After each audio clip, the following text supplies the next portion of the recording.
Hey, everybody. After lunch, the food sitting heavy, barely awake. So it's incumbent upon me to try real hard so you don't fall asleep, right? That's my responsibility. All right. I'll do my very, very best. We'll literally right after we're finished here, I'm going to have to run to the airport to get home. But I wanted to thank you for having me. I've been really honored. I'm so encouraged by the life of this church in this area, in this region. The Lord is moving among you, and I'm just really confident that in the weeks and the months and the years to come, different people around the Vineyard will want to come and see what God is doing in this place. So for those of you that serve and you lead and you give and you do all the things you do here, sometimes when you're just in your little context, you just think, I'm just doing this here. This is what I'm doing. But I wanted to tell you, just from someone from the outside, you're a part of something that is beautiful. It's unique. It's the kind of thing that I think God would intend to expand and use as a model. So don't screw it up.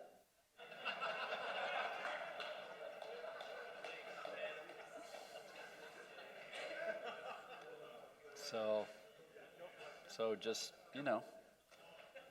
try not to do that. Screw it up, I mean. The last time, it is funny, but it's actually not that funny. But anyway, the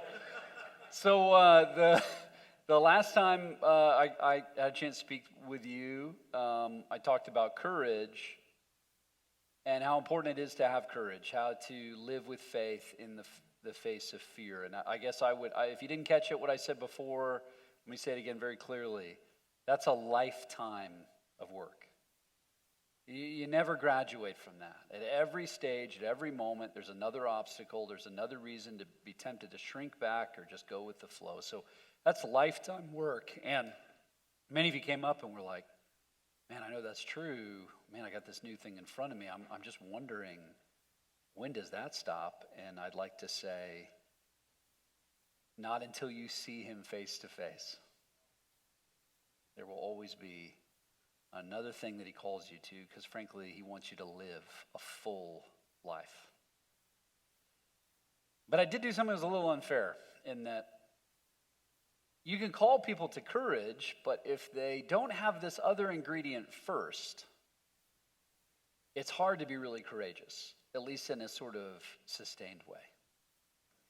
And what I want to chat with you a little bit before I fly away is about integrity. What it means to be the same through and through. Integrity, the root being integer, being whole. That there's no shadow, there's no division, that you are what you appear to be.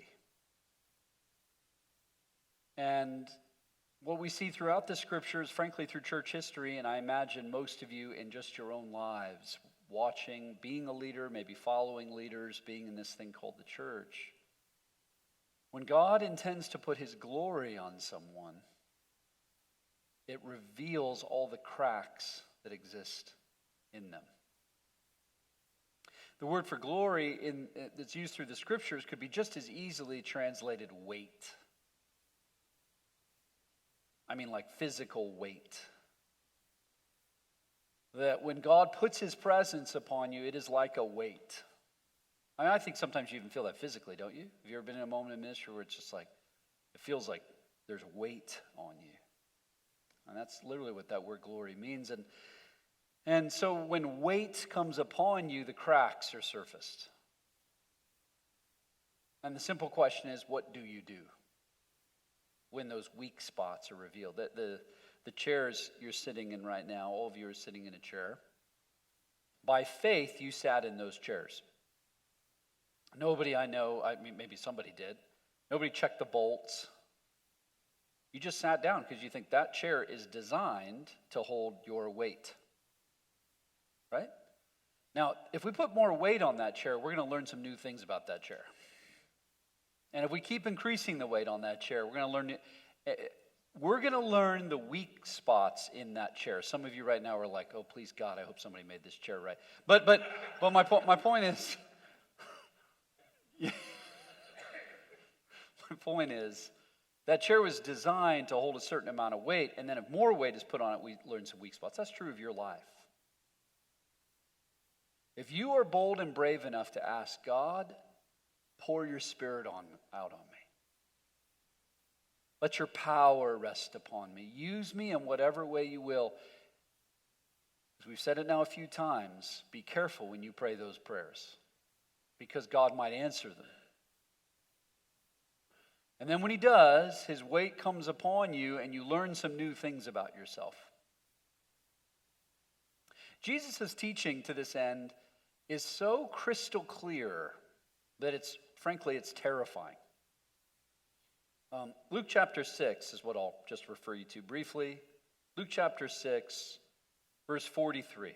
Listen to the moral clarity of this teaching. It's just so simple that it's hard to get around. No good tree bears bad fruit, nor does a bad tree bear good fruit. Each tree is recognized by its own fruit. People do not pick figs from thorn bushes or grapes from briars. A good man brings good things out of the good stored up in his heart. 3 goods. An evil man brings evil things out of the evil stored up in his heart. For the mouth speaks what the heart is full of. This teaching, and so many like this from Jesus, is so clear that we have to work to find our way around it. Like you have to do a bunch of mental gymnastics to try to make this scripture say something that it doesn't. I studied philosophy. That was my background. I was doing philosophy because I thought I was going to do law, and then Jesus interrupted that. So here I am. And I'll never forget in my moral philosophy class, my professor once asking a really simple question in class. It's much like what Jesus does here. He says, "Who here is a liar?" No one raises their hand. He said, "Who here is told a lie?" Everyone raises their hand. He says, "So that makes you all liars." So why did we not call ourselves liars just a moment ago while admitting we lie? It's because there's something inside of our minds, our hearts, that desire to protect ourselves from reality. It's terrifying to have to actually acknowledge what is really going on the inside of you. It's scary to admit the desires that push and pull you, the fears that push and pull you, all of the little small ways that you want to appear impressive when you really know deep down you're not. It's scary.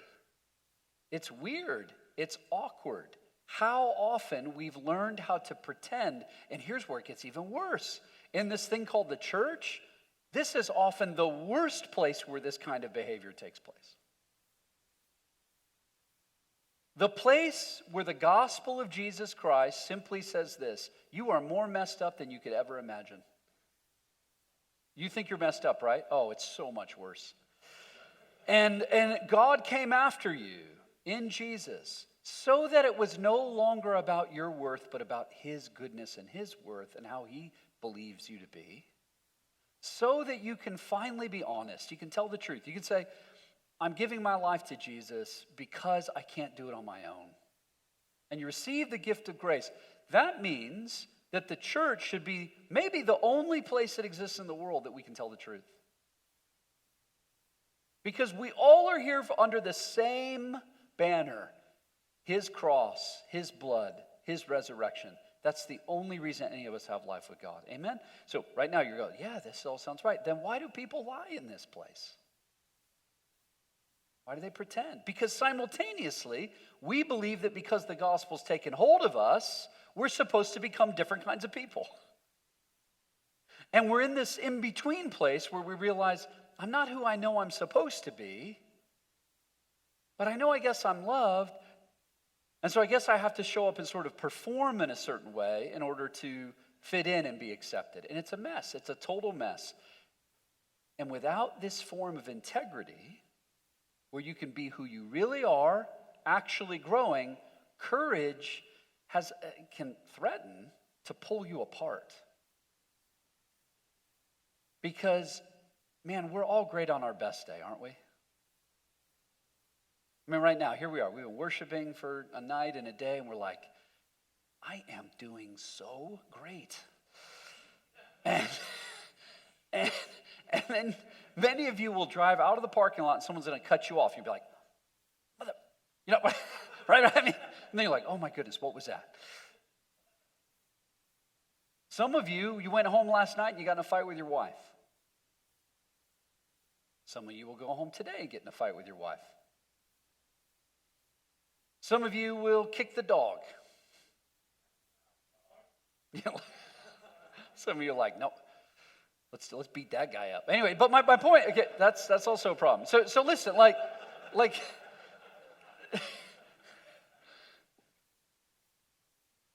what are you when you're at your worst? And just like in this philosophy class, you know what we do? Have you ever had a moment where you're like getting in an argument, you yell at somebody, you do something, you look at something online you're not supposed to look at, whatever. You have all this stuff happen. And here's the phrase we often say to ourselves. Well, I just wasn't myself. I wasn't myself. Oh no, that was you. That was also you. That was also you. And those places where the gaps are, where the weaknesses are the places that we are given and granted a new opportunity to experience grace. To find new forms of integrity. Listen, the watching world doesn't need people who just say a bunch of nice stuff, who know how to behave when they're at their very best. The watching world needs people that do what they say they're going to do in the manner in which it needs to be done. And when they don't, they own it and they work on it because they're loved. The gospel says that you are more messed up than you ever imagined, but it also says you're more loved than you could ever imagine.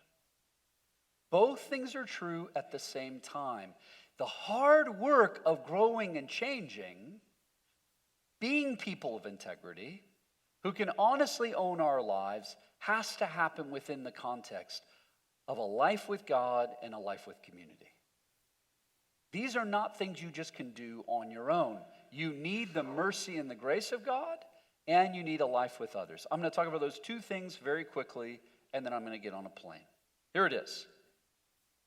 Integrity with God. According to the scriptures and the teaching of Jesus, to be integrous in front of God requires what simply are called spiritual disciplines. Jesus seems to teach, and we see throughout the history of the church, that the reason that we read the Bible, the reason that we pray, the reason that we fast, the reason that we give, is so that our actual lives get revealed. And we work them out with God. You read the Bible, and you read about what life could be like, you go, oh, that's not me. Well, that awakens something in you. What if God could make me into that kind of person? What if I could become a generous kind of person? Now, it can also create shame in you, but that's not the ministry of the Holy Spirit. The Holy Spirit convicts and pulls you forward. So we read the Bible. When Jesus talks on the Sermon on the Mount, he says, when you give, when you pray, when you fast, his assumption is you're doing those things. Like, that's what it means to follow him. You do disciplines. You read the scriptures. You pray. You fast. You give. Why? Because that's what it is to be a follower of Jesus. It's really basic. But these are the kinds of things we avoid because we run into ourselves. I think in American culture, what would be one of the most critical things to learn is a practice of solitude and the practice of fasting. in a culture that is just gluttonous, where we always need stuff to watch, we all need stuff to listen to, there's constant noise in our lives, we carry around the entire world in our pockets. When you get quiet, you learn a lot about yourself. Right now, I mean this exact second, while I'm talking to you, there's a number of you in this room that while I'm talking, I'm a distant voice. You're actually thinking about something you need to do later, or a conversation you just had. Some of you, while I'm talking, you remember all of a sudden, oh man, that was my friend's birthday. I never sent him something, blah, blah, blah. There's a constant chatter going on inside of your mind and inside of your body. And even though you paid money, you showed up, you're sitting in this freaking room, you can't even get in this room. Right now as I'm talking, some of you are like, oh, okay, I'm here, I'm back. okay, I'm back. How do you learn how to be fully present with people? You learn in a practice of solitude. When I was starting to plant our church, I had a horrible experience where the church did not go the way I wanted it to go. We generally call that pastoring. Before that, I had worked at a church where they did all this stuff, and I would just show up and turn on my mic and be like, blah, blah, blah, blah, and people were like, that was great. I'd be like, well, praise the Lord, and I'd go home. Well, all of a sudden, I'm planting a church, and all this stuff's on me, and my team doesn't like me, and nobody wants to come, and I don't like it. It's not long before my wife's looking at me going, I don't think this is very good. I'm like, you got to come to church. She's like, I don't want to go. This isn't working. And I had to have like this horrible realization, like, I'm not even sure I want to go. And I'm the guy leading. This is going terribly. And all of these things started to show up in me. The cracks started to form. And I started to get strangely angry in peculiar moments. I'd always been pretty stable, but all of a sudden I would just get really mad. And it felt as though I wasn't in control of it. It would just happen. Now, I could justify it. I could rationalize it. If they hadn't said that, then I wouldn't do this. But like as though that works with Jesus. Like the amount of people I talk to are like, well, I'm not angry. I'm just Irish. Really? So like as though God is like, I don't know. He's Irish. What are we going to do? Fruit of the Spirit can't flow through this guy. Like as though that's an excuse. So I had all my excuses, just like you do. Because if your wife would behave differently, you wouldn't be nearly as angry. And if your boss wasn't such a jerk, because then what we end up doing is living our whole lives, and here's the key, making sure that everyone else does what they need to do so I can live the most comfortable life I can live and be the best Christian I can be. And if you're going to need everyone else to behave in order for you to follow Jesus appropriately, you have a miserable life. The promise of the scriptures is that other people can behave however they want to behave, and you can be ruled by the kingdom of God and the peace of God no matter what. So much so that an enemy can smack you in the face and you can lean toward him and say, I love you, brother. Imagine a world like that. Imagine a people like that. That requires doing a little bit more analysis than, my kids are crazy. Driving me crazy. That's why I yelled at them. No, that's not why you yelled at him. You yelled at him, and here's the key around anger. It's a control sin. I need control, and when I don't have control, if I get angry, I can make people do what I want them to do. Or at least I feel better. That's why it's called sin. Because you're trying to manipulate others instead of trusting God to manage you and manage others. That takes practice. For me, I started noticing I'm like yelling at people on the road. I'm getting mad. I'm like having like anger fantasy conversations about people in church. And then I'm just going to say to him, and he's going to say, I'm going to be like, here's what you need to know. And then next thing I know, I'm like, I'm in the shower. Why am I doing this? Like I'm coming apart. And I'm a pastor. And then I just feel ashamed. I feel guilty. And I start reading material, and I meet this pastor, this guy, and I said, I got to confess this to you. I don't know what to do. He goes, do you ever feel like you get still and you experience the grace of God? that he just loves you. And I'm like, yeah, I do worship, blah, blah. He goes, no, I'm not saying like actively. I mean passively. You're completely still. I don't know, I think so. I mean, when I sleep, I'm pretty still. He's like, no, I mean, actively, where you're just at rest and you're quiet and your mind settles and you can hear the still, small voice of God. And I said, well, I got a lot to do. He goes, okay, yeah, you're really busy. Great. You should practice solitude. So I tried. I tried to have like 1 hour silent, and it was torture. Because all that happened was my mind just going. So then I went back to him and go, this is going the wrong way. I'm more anxious now. And he goes, well, write it all down. So just start writing. So I start writing stuff down. And then by the time I do an hour of solitude, now I have an hour of stuff I'm supposed to do. So I was already busy. Now I'm more busy. So I go back to this guy. I go, it's worse. Look, now I have like 10 times the stuff to do. And I'm not even doing it. Now I feel guilty. I don't do the thing. Now I'm just sitting here quiet as no more. He said, Jay, what you're describing is an addiction. You're an addict. You're addicted to performing and behaving and getting feedback from that. You don't break an addiction to heroin by just not having heroin for like an hour. You probably need a more sustained time of solitude to effectively force yourself through withdrawal. I went, what would that even mean? He goes, you should take like 3 days in complete solitude and just keep silencing your mind and trusting God. By the way, this is stuff Jesus did, if you didn't notice.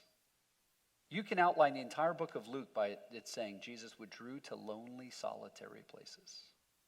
He did this constantly. If Jesus did this, my hunch is you probably need to.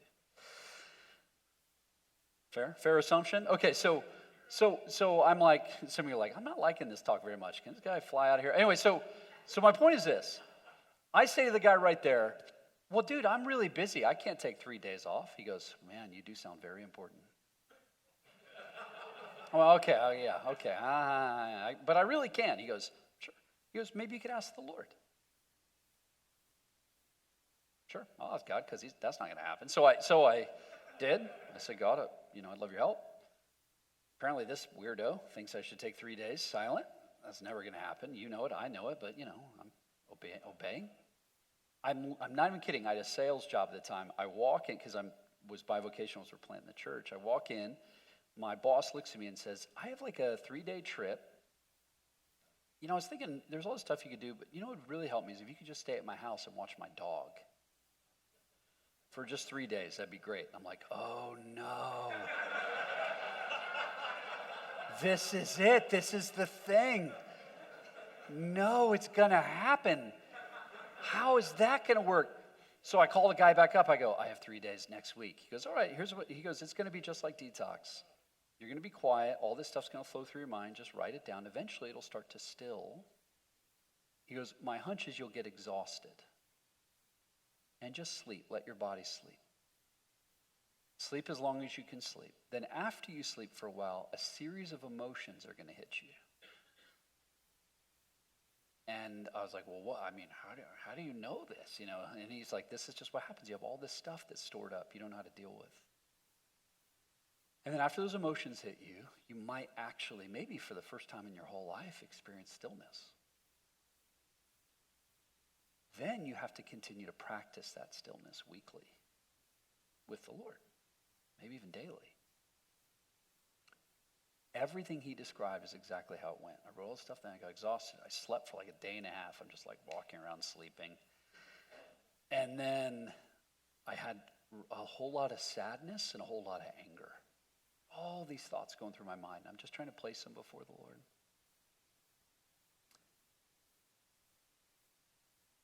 I have a very hard time telling this next part. Because in this moment, it was like a day of this, and all of a sudden, I'm not kidding, I think maybe for the first time in my life, I felt an actual stillness with God. And I was rested, I was quiet, and I just felt the grace of God come toward me and fill me in a way that, frankly, has transformed my whole life. So much so that I've decided I refuse to live without that sense of peace.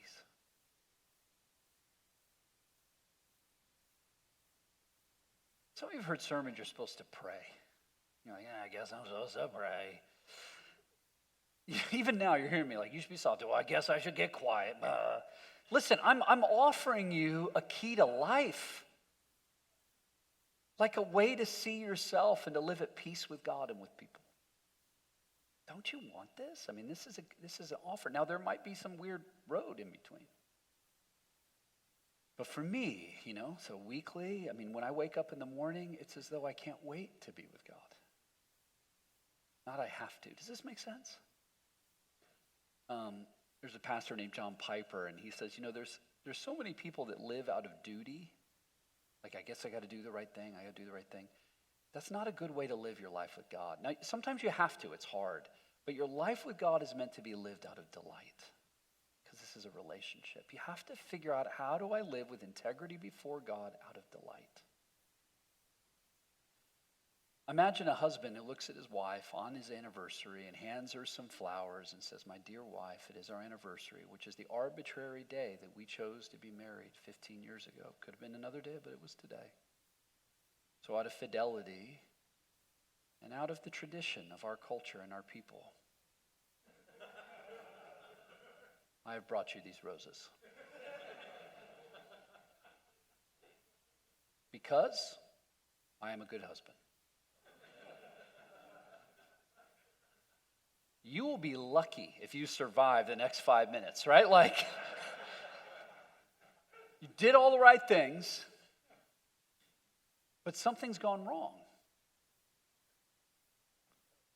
Listen, brothers, there's many of you that you're prepared to do the right thing the rest of your life. You're going to read the Bible, you're going to pray, you're going to show up at church. I mean, even some of the things you said, here, I'll give you my money. Can I just tell you, there's a whole nother doorway into life. I mean, you watch men in these rooms that worship and stuff, and you're like, I don't know, that guy, he's pretty emotional. I don't know what that is. It's kind of weird. Puts his hands up and stuff. I don't know what that is. I'm just going to ride this one out. Go home. Watch some TV. I'm faithful. I'm here. I'm at church. Do you know how you can tell who a fanatic for, you know what a fanatic for Jesus is? It's just somebody that loves Jesus more than you. Somebody that's been gripped by that love more than you. There is a way to live life with God out of integrity that is true delight. It doesn't mean you won't suffer. It doesn't mean it's not hard. It just means you have a recentering point out of grace. The reason so many of you are drinking a little too much, you're drawn towards a bit of weed here and there or a bit of porn here and there is because you're medicating something that can only be met by an actual deep connection to God. The thing itself isn't that interesting. You know it, I know it. But God offers you a river of life, but it requires that you cut a channel to it. And you visit that well. And you drink deeply.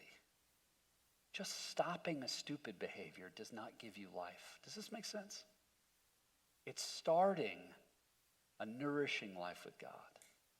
Those things, I believe in our current cultural context, to learn to fast, to learn to pray, and to have solitude reveals who you are, that you might experience the grace of God. But it takes a lot of courage to notice what's going on in your mind and your body and ask God to be a part of that, to detox from the addictive cycles of our culture.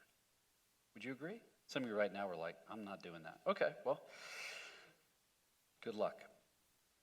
What I'm trying to say is, you can transfer the secrets that you have for a different kind of secret. So many of the secrets we have are negative secrets. That's why we don't tell them. But there's another kind of secret life you can have with God. Well, it's described in Revelation chapter 2. Listen to this. Whoever has ears, let him hear what the Spirit says to the churches. To the one who is victorious, I will give him some of the hidden manna. And listen to this. I'll give that person a white stone with a new name written on it. known only to the one who receives it. What God says is, I'm going to give you a name that will only be between you and me. It'll be our secret. Men, you can trade the shameful, guilty, fearful secrets you have for an intimate, personal, close, secret life with God that is so precious you can hardly speak of it. And that can run you from the inside out, can transform and change every piece of how you live. Enable you to have a different kind of source. Does this make sense? Okay, I'm going to go really quick on the second one, which is integrity in community as well. Integrity with God is what we talked about, but then how do you have integrity with other people? I want you to imagine right now, I tell you right now, hey, congratulations. There's a party that's going to be right in the other room. We have it in the youth room. And I've invited all these people, and it's in your honor. We're going to celebrate you. You're like, oh, wow, that's cool. So I invited some people from friends, some friends of yours from where you work. I invited some college friends, some high school friends, all your ex-girlfriends, your mom, a bunch of your church friends, your dad, your brothers, your sisters, some of the dudes that you hang out with over at the bar, people that from work, they're all in that back room.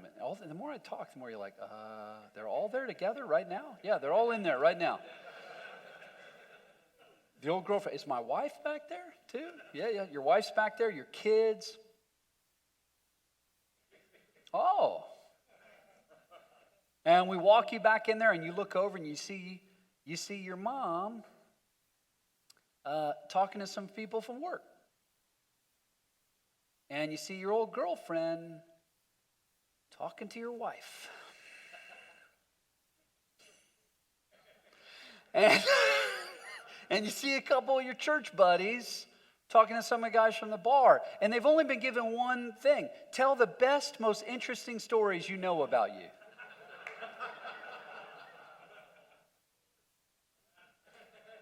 Some of y'all right now are like, man, this is not a good party. Like, I mean, just imagining it makes you anxious.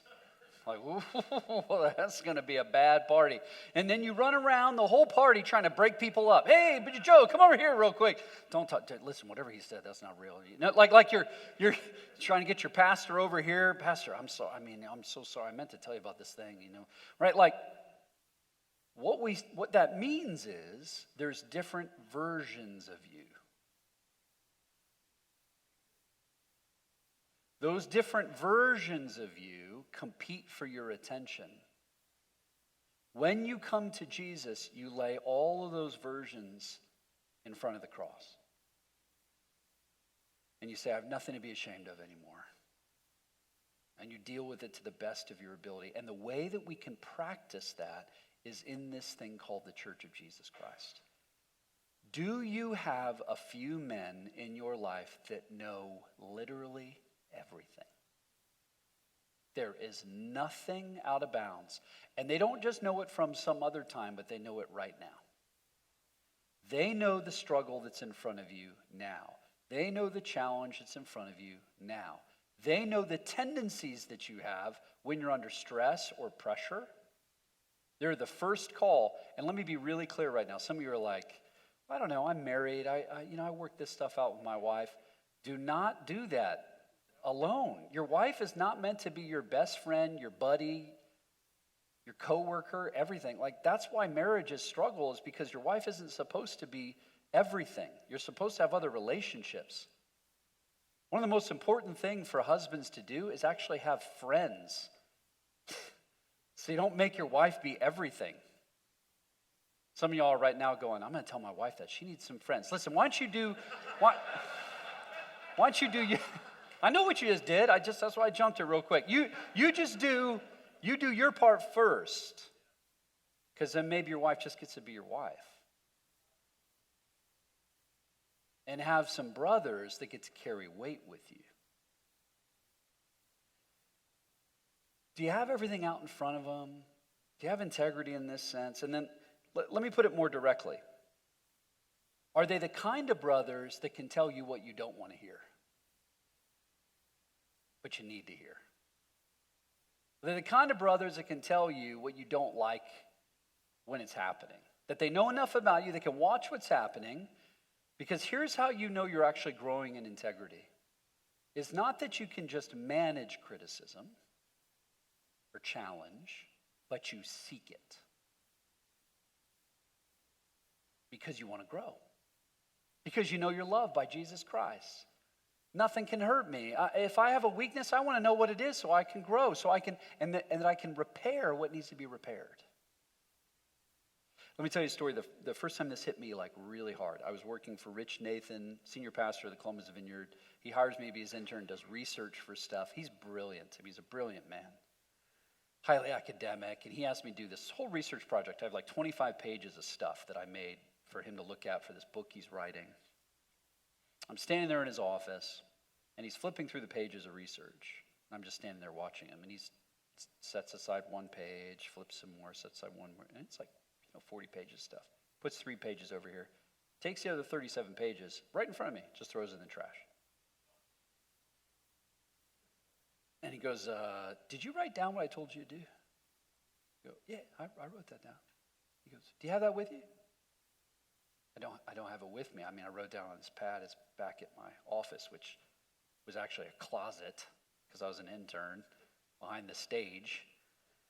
He goes, can you go get that? So I walk all the way down, get my paper, walk all the way back, put it in front of him. He goes, this is not what I told you to do.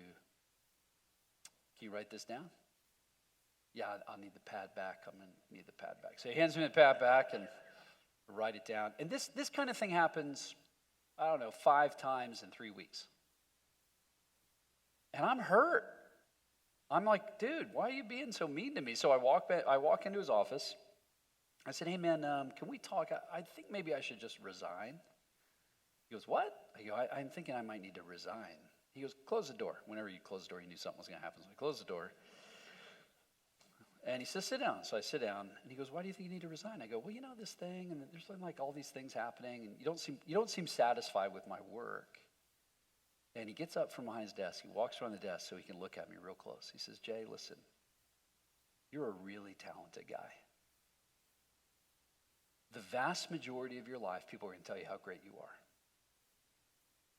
Because you're talented. You can get away with stuff. You happen to bump into one guy that's not impressed. And I believe you could be more than you have ever dreamt, but it's going to require men in your life that push you beyond what you ever imagined possible. And I know that you didn't have a dad that really supported you. I know you got a lot of pain in your life. I love you enough to push you. I believe in you. I mean, it's as though I'm sitting in that chair right now. I remember it, and I remember thinking a series of things at once. But the main thought I had was, I will do anything for this guy. I will run through a wall for this guy. And I mean, I kind of have been to this day. Does anybody believe in you enough to tell you you're not as amazing as you think you are? To show you the holes, the gaps? Are you the kind of person that doesn't just manage that stuff but leans toward it and then has the guts to have the integrity to live that out and check back in? If we had men that live that way in community, we might change the world. And when you watch Jesus disciple his dudes, that's the kind of stuff he's doing all the time. He's looking them in the face going, oh, no, John, don't call down fire from heaven, man. Like, what do you, first of all, that's not even going to work. Like, God's not going to do that. Number 2, why would you even say that? Come on, man. What's wrong with you? John calls himself the disciple whom Jesus loved. He says, that's who I am. You know who I am? I'm the guy he loved. Peter's like, well, I think he loved me too. Maybe, but I know he loved me. Right? Because he was so impacted. Jesus is hard on John at a number of points in the gospel. I mean, hard. He's hard on Peter. I mean, he's hard on him. There's times he calls him Satan. I mean, that's not so great. I mean, but by the end of it all, he's standing there on the beach with Jesus, and he's like, you know I love you. you know all things. You know I love you. You know I'd do anything for you. Because Jesus believed in him and called out of him what was possible. Do you have men like that in your life? And are you a man like that in another man's life? You look at men and go, I believe more for you than you believe in yourself right now. Men that live life like that with one another in a thing called a church can change the world. One last thing. Here's an exercise. If this is too easy, let me give you a hard one. Here's 3 questions that each of you, if you're married, you can ask your spouse. You should ask a few friends. You should ask some folks in your family. 3 questions that can change your life.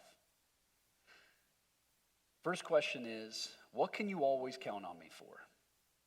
This is an integrity question. In other words, am I the kind of man that I should be? What can you always count on me for? No, second question, what can you never count on me for?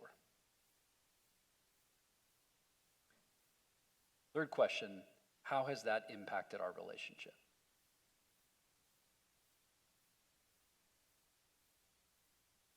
And do your very best to listen non-defensively, graciously, and make a commitment to try to change. I learned this at a men's thing much like this. I went home, looked at my wife, and it said, what can you always count on me for? It's kind of a funny story. She says, you're always good for a joke. I thought, I think that's good. But anyway, the second, I always make a joke. Second was, what can you never count on me for? She said, there's all these chores, these projects around our house that you never finish. I'm preaching now, right? Okay, so, and I was like, and I remember right away, I got defensive. I went, hey, babe, who cares?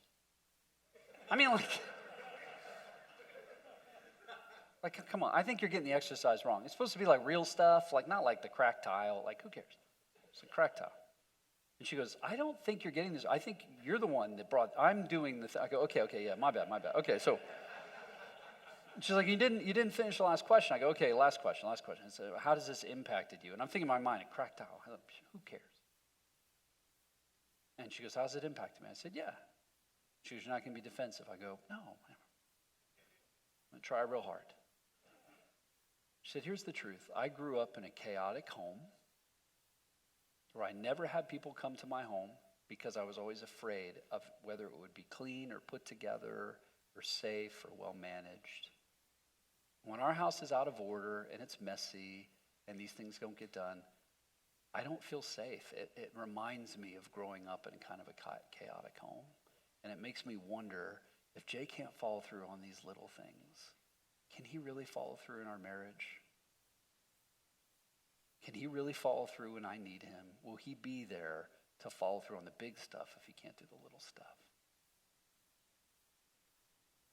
And I'm sitting there looking at her, and my heart is breaking, because that's not the man I want to be. And you better freaking believe that tile got fixed.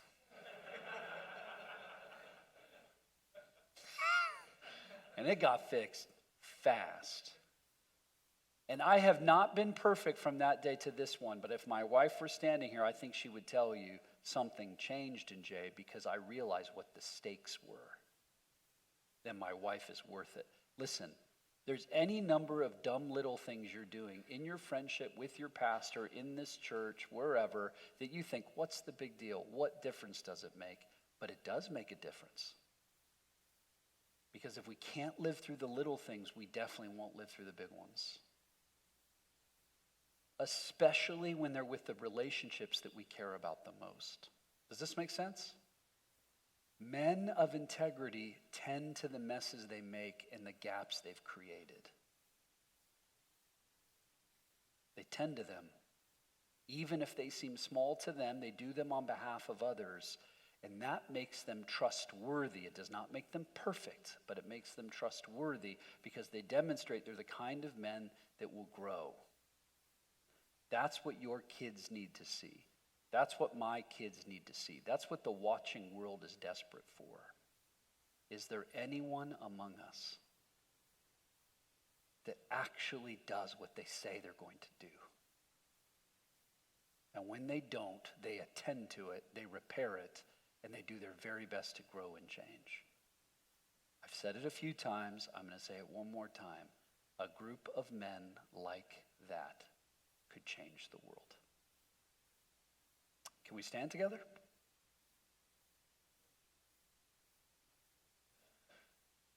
If we don't attend to these things, if we don't let people into the center of our lives, and we run around trying to be as courageous as we can be, it's just little parts of us that have been courageous, isn't it? And then these other hidden parts pull us down. They drag us to the ground. You don't have to be perfect, but you do need to live with integrity, which means the whole of you is on display and is being worked on. And you do your very best to be consistent, that your yes is your yes and your no is your no. And how often are we in environments, like even church is the best place where we lie to each other, like, hey man, we should hang out this week. Yeah, I'm not calling that guy. You know, like, right? I mean, like, it sounds silly, but those little things make a difference. It erodes trust in a community. It takes a lot more guts to just be like, you know what, actually, I'm really busy this week. I don't think we're going to be able to get together. Or let me check my schedule before I commit to something. Does this make sense? I'm going to preach to the pastors here for a second. I mean, the amount of times we have people sign up for stuff, they don't even show up. That erodes trust. Does it make sense? What if we could learn in this and set an example? Tony, are you going to help me? Yeah. I think we should pray for one another. I think we have some folks that are set up to pray. Some of you, as I'm speaking, you have places, you have gaps that you're aware of that you need to go fill in. You need to at least own with your wife, with a friend, with your kids. Some of you have older kids. You know, my girls are 17 and 14, and this is an exercise I do with them regularly. Is there anything that I've committed to or you need that I've not followed through on? I want to know about that. And every time I do it, I wince a little bit like, ooh, this one's going to hurt, you know, because I love my girls. I love them. I do anything for them. And slowly but surely, I hope they're learning I'm a man that attends to my messes. When I make a mistake, I'll attend to it. I'll do what I can to repair it. Does that make sense? So some of you are aware of those gaps. We got these men back here that would love to pray for you, to minister to you. Bring that and ask for the power of God to come. Ask for grace to come. You're loved. There's nothing you do that would make God love you more. But then you have to take that and learn to grow and ask for the Spirit of God to give you power to change.